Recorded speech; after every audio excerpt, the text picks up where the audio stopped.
welcome everybody to our second scholarship presentation for this term. I'm Deborah Peralt and I have Sally Noble here with me. So we're going to talk a little bit about scholarships today. What are scholarships? Scholarships are gift aid, which means that it's money that does not have to be repaid and you don't owe it back. There are many types of scholarships available. We offer them all, and we basically determine your eligibility based on a variety of answers, questions and answers that you answer to, you put on your application. So types of scholarships, for example, are merit-based, so that would be a scholarship that's based on your GPA. Credit load, some are based specifically on being full-time or part-time. Some are based on your program. Financial need, right? So some of you have applied for financial aid, some have not. That makes a difference as well. Some are based on personal barriers, extracurricular activities, etc. So the donor will give money to the school and then determine a criteria that we have to follow in order for you to qualify for the scholarship. We'll talk a little bit more about that as we keep moving along. So how do you apply for scholarship and when? So you basically start applying as soon as possible. The scholarship season is from October until April, and the deadline for this one that's coming up right now is April 14th. So if you've been a student here, then obviously you would apply through here. But there's also private foundations and your community and other places that you can apply for scholarships. So you basically just kind of start gathering information, make a list, and then remember to keep track of those deadlines so that you're not missing your opportunity. So our scholarships are amazing. We offer quite a lot of money. We're at about $500,000, maybe a tiny bit more at this point. The foundation where Sally works raises the money, and basically, like I mentioned, there's donors that give money to the school, and then we offer them to you based on your application, your essays, how you respond to the questions, the criteria, etc. So basically, you would use your scholarships to pay for tuition, books, and course-related costs at CCC. If you're not attending CCC and you receive a financial aid here or a scholarship here and you decide to go to another school or stop studying, obviously you are not eligible to receive that scholarship. You only need one application, which we make it as easy as possible. Very basic questions and an essay. And we take the time to look at the criteria of all of these donors establish, and then basically kind of place you in what it is that you might be qualifying for. So you don't have to worry about deciding which scholarship to apply for. That's something that we do for you. So the round one of application opens usually around January 30th, right? So that one is obviously passed, as we know. And the deadline application is usually the April 14th. So it started a few months back and we're coming to the end of it. So in the next 3 weeks, you have the time to apply. I'm going to ask you not to wait until April 14th to apply. We know what happens in the system when everybody decides to apply at the same time. If you decide to apply at night at that time and we're not working, we wouldn't be able to help you with technical issues. So if you apply now, right, which is why most likely you're here, we would consider you for scholarships for fall, winter, and spring of 2022-23, which starts in the summer. But remember, no scholarships for summer. The application deadline for round 2 is October 1st. So if you miss this deadline, let's say you get out of this workshop today and you completely forget about it, okay? There's going to be another round that you can apply for, except you miss out on the opportunity to receive funds for fall. So the clackamas.edu/scholarships is where you would apply. And the requirements to apply are for you to submit the application. Again, it says midnight on the deadline, but we're going to remember not to leave it for the last second, right? Have and maintain a 2.0 GPA, and you need to take 6 credits or more each term.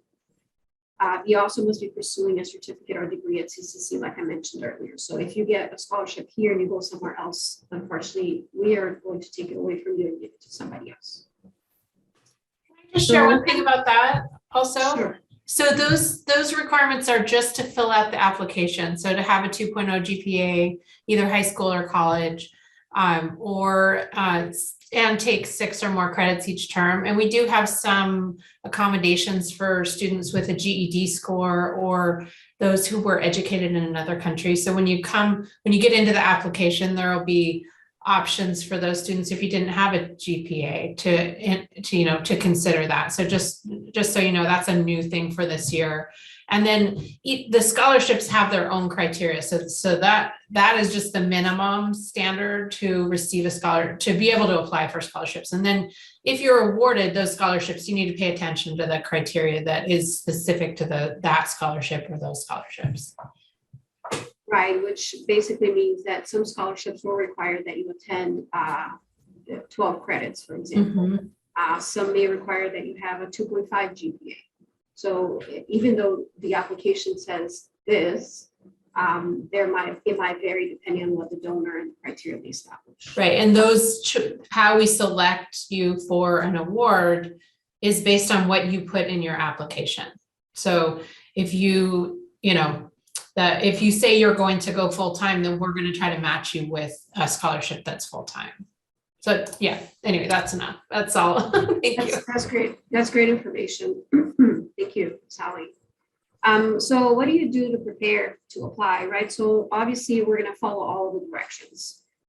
We talked a little bit about deadlines, and I also talked about allowing plenty of time to get additional information, to write your essay, and not to wait until the last minute to submit the application and realize that you can't get into the system. So in order to prepare, you want to know that it takes about an hour to fill out the application in most cases. Some people may take less, some people may take more. Obviously, like I said, don't wait until the last minute. The only reason I'm harping on that is because students wait until the last minute, and we don't want you to do that. You may need a transcript or so, probably not, but just keep in mind that things pop up. And if you're not a strong writer, there are resources to help you write your essay. And in here, I'm going to tell you that the Writing Center is aware and has tutors available in order to help you write your essay, correct your essay, etc. So you definitely need to use the services that are available on campus to you. How do you increase your odds of receiving that scholarship, other than the stuff I just talked about right now? You can volunteer in something you're passionate about. We do ask about volunteer work, but that is not, if you do volunteer work, it's great for you and it's great for your community, but we are not assigning additional points for that, okay? Keep a resume of all your activities so that you can maybe refer to those in your essays. Keep your application updated if you need a change of major or credit load. So Sally just mentioned that we assign you to scholarships based on how you answer your application. So for example, if you originally thought you were going to be full-time, and then maybe you have to start working and you realize that you can only do part-time, you would want to contact Sally and let her know, right? So you go through the application, you change your application, you make sure that you resubmit your application so that we can reassign you to scholarships that will fit the criteria that you need. If we can. Absolutely. We do try, and there are certain times a year that's just not possible. And again, obviously not everybody's going to qualify for scholarship. So it's, if you qualify and we can make those changes, we will. And then obviously make sure that you answer all of the questions on the application so that nothing is left blank and we're not guessing. General scholarship essay tips. So obviously you want to try to make your essay stand out. So what is the story of you, right? So tell your story, hook the reader and highlight your story. Like what's something special about you that you can share with us, right? And we want to see your passion. We want to see your enthusiasm and your motivation for what it is that you're trying to do. What makes you different, right? Be positive. Show a belief in yourself and know your goals, right? Not sure about your goals because it happens a lot, right? Sometimes you're coming to a community college because you want to figure out what it is that you want to do, and that's totally fine. We like that. We want people like you here. Tell us what you are sure of. For example, I know I want to have a career where I can help people, or I know I like numbers. And so that kind of gives us an idea, even if you don't have a set major, right? Or you're not towards the end of where you know exactly what you're graduating for. we know exactly why, what, kind of what your passion is and what it is that you're trying to do. What situation have you overcome to get where you are right now? Right? So did you have to learn another language? Did you have to move from another country? Did you lose your parents young? Did you have an unfortunate story of abuse? How did you overcome those things, right? So don't be shy. Your application, there's only a few of us that read it. So it's not like we sit around, it's anonymous, number one. You don't know, you don't have to put your ID number. So pour your heart out. Like we want to know how much you want this, right? And again, promote yourself, right? We wouldn't know anything about you unless you told us, right? Your grades really don't really tell us much. It just tells us if you are passing a class or not. So that's basically all the information we have on you, right? So that's your opportunity to really put it out there. Make sure you're answering the questions asked for the required essay, right? So there's only a couple of questions and you need to make sure that you address those. Don't ramble on, right? Make sure that you kind of keep it consistent and keep a focus on it. Check your grammar and punctuation and spelling before completing essays. Like I said, use the Writing Center for help. We're not going to be like super crazy, like focused on that, but we want to make sure that you're taking your time to at least spell check, right? We want to make sure that you are taking the time to apply this, right? To just do it well. Take pride in what you're submitting to us. The essay and the follow-up. So the required essay, maximum 500 words, right? It's going to be typed, and we would usually recommend that you write it on a Word or a Pages document and then copy and paste into your application, right? Because that other, the Word and the Pages can correct your spelling and your grammar and things like that. So make sure that you do take the time to do that. Define your career goals and educational plan to meet those goals, right? So we would definitely recommend that you, if you're a little bit lost or if you're not really sure what you're doing, that you don't go see an academic advisor who can help you with this. Kind of focus you a little bit. And then describe what inspires you to achieve your career goals, right? Are you a first generation college goer, for example, right? Maybe your parents didn't have an opportunity to go to school.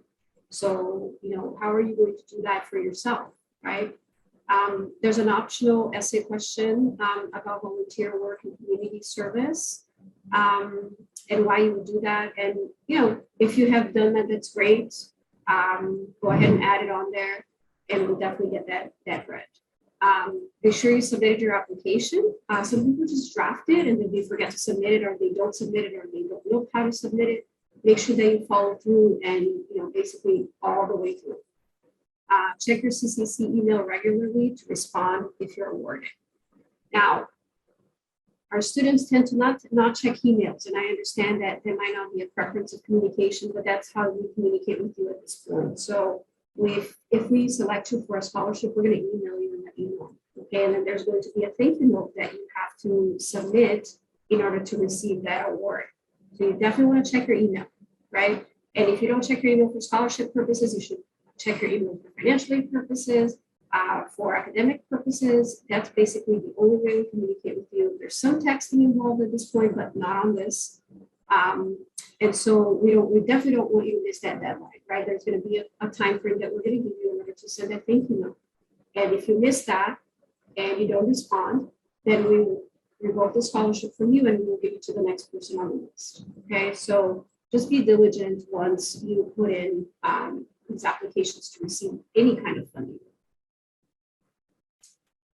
Do you want to go through the login tips, Sally? Sure, absolutely. Yeah, and I just wanted to let you know the time frame is on our webpage when we would be reaching out to you during the 2 rounds of awarding. So we usually give a 2-week response period, and in that time, just to let you know, the thank you note is in the system where you applied as well. So you just write a quick thank you letter, and it goes directly to the donor. And that's good to add a little bit of information about you as well, just because you never know if the donor is going to want to, award more, it can lead to other opportunities. And yeah, so we get a lot of questions about logging in. And most of the time I will send kind of different options for how to get past the login issue. Most of the time, it's the student has updated their password in My Clackamas, and then they come 6 months later to work on their application again, and they go to log in and they're using their auto load password. And you need to update that essentially. So if you change your password in My Clackamas, it doesn't automatically change in the scholarship program, but it is the same username and password. Although the username is everything before in your student email, it's everything before the @clackamas.student.edu. So you want to, so if my name was John Smith, usually student names are last name and then first name, it would be Smith.John, but in this example, I use John.Smith.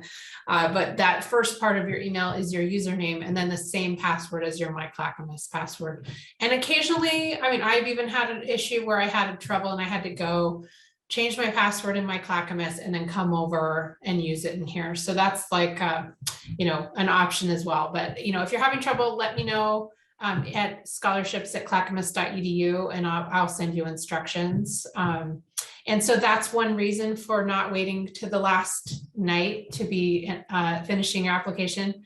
I do go in and check, you know, that's an evening on the application deadline. It is an evening that I'm checking in until I go to bed. I will come every hour and kind of see if anyone's stuck. But if there were 100 of you all at once, it would be hard for me to get back to everybody. So try to do it maybe even the day before, so that if you do have questions, you've got a reasonable amount of time to remedy the situation.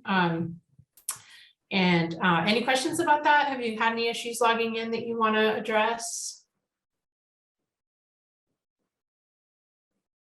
Oh, okay. And there's this trouble signing in button on the bottom left, and that does allow you to change your password. So you do have to, it does have maybe larger requirements for, you know, the length of the password and all this though. So anyway, so I hope that's helpful, but just email me if you're having issues. So we also offer state scholarships, I should say, we disperse state scholarships. They open their application in November. They have over 600 scholarships, more than $18 million available. And they're great. I have a list of maybe 30 students right now receiving scholarships from OSAC, Office of Student Access and Completion. They are also the same entity that disperses Oregon Promise Grants and Oregon Opportunity Grants. I recommend that you go onto their website and submit an application. You've missed the deadline for this round, but it comes around every year. And they're really great at awarding. They have child grant scholarships. They have scholarships for foster youth and many other things. So I would definitely recommend that you look at their website. On a side note, you can also use their website to apply for FAFSA and or an ORSA, which is the Oregon Student Application. So again, if you need help with writing your essay, you can either email tutoring@clackamas.edu. If you go to our general website and you type tutoring, you go into their page and there's different ways in which you can make appointments to see them. They're happy to help. They'll be back on campus next week, because you know we're in spring break this week. If you need help completing the application, the Financial Resource Lab can either make an appointment for you, we have drop-in hours, or you can set up an appointment specifically to see Evie. She's really great. The only thing that she cannot do is help you with your essay, right? The essay is something that you have to write on your own. The writing center would help you correct it, but we would basically just go through application questions with you. If you have any additional questions or concerns, you're welcome to email. I would probably email Sally directly at scholarships@clackamas.edu, and then financial aid second, since she will be the one dealing with these most general issues. Once the awards are in the system and we start dispersing them, then financial aid kind of takes over. In terms of eligibility and things like that, we will contact Sally.